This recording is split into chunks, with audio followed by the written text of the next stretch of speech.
बढ़ते खबरों में आगे, राम मंदिर ट्रस्ट ने बयान जारी किया है कि ट्रस्ट ने चंपत राय और अनिल मिश्रा के इस्तीफे की पुष्टि की और दोषियों पर कड़ी कार्रवाई की बात कही है। अयोध्या में चढ़ावा चोरी से शुरू हुआ मामला रोज लापरवाही और भ्रष्टाचार की एक नई कहानी से पर्दा उठा रहा है।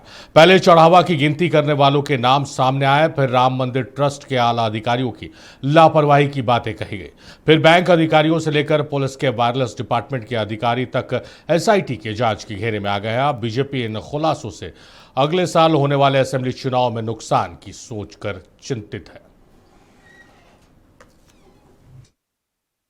अगले साल यूपी में असेंबली चुनाव है। एनडीए के पास 294 विधायक हैं, जबकि विपक्ष यानी समाजवादी पार्टी और कांग्रेस के पास महज 103 विधायक हैं। लेकिन भगवान राम के प्रति उत्तर भारत में जन जन में मौजूद आस्था को सीढ़ी बनाकर सत्ता में आई बीजेपी के लिए अयोध्या में चढ़ावा चोरी की घटना अगले साल होने वाले चुनाव में मुश्किलें पैदा कर सकती है।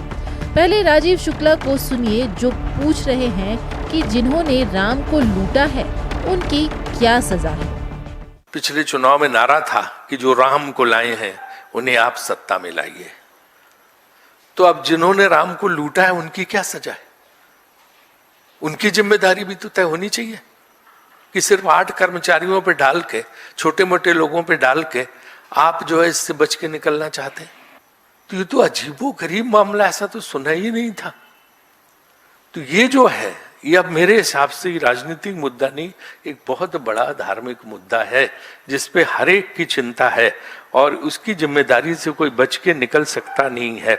और आप राम के नाम पे वोट तो ले रहे हो, अब नोट भी लेना शुरू कर दिया। ये कौन सी जो है आपने नई चीज शुरू की है?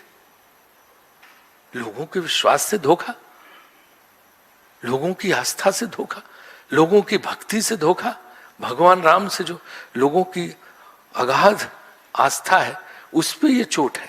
कांग्रेस पार्टी यही नहीं रुकी।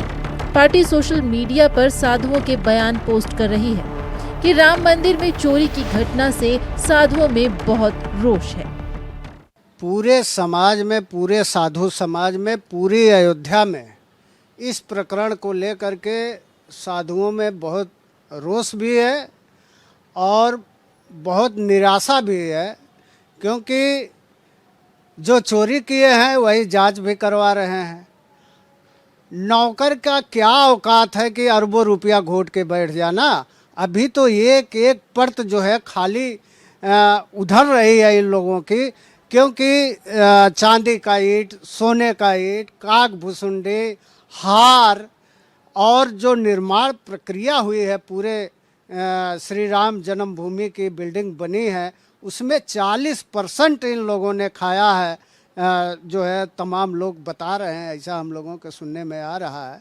धर्म के रास्ते से राजनीति में सत्ता के शीर्ष पर पहुंची बीजेपी के लिए अयोध्या में चढ़ावा में चोरी का मामला किसी सदमे से कम नहीं। पार्टी इस झटके से उबरने की हर मुमकिन कोशिश कर रही है। ये राम मंदिर आंदोलन का ही असर था कि यूपी में बीजेपी 1985 में 16 सीट से 1991 में 221 पर पहुंच गई। लोकसभा में भी पार्टी 2 से छलांग लगाकर 1989 में 85 पर पहुंच गई और महज 10 सालों में केंद्र में सत्ता में आ गई। योगी आदित्यनाथ को यूपी में समाजवादी पार्टी और केंद्र में कांग्रेस के मजबूत होने के खतरे का बखूबी एहसास है। इसलिए देवरिया में एसआईटी पर भरोसा करने की अपील करते करते योगी समाजवादी पार्टी और कांग्रेस पर जमकर बरसे।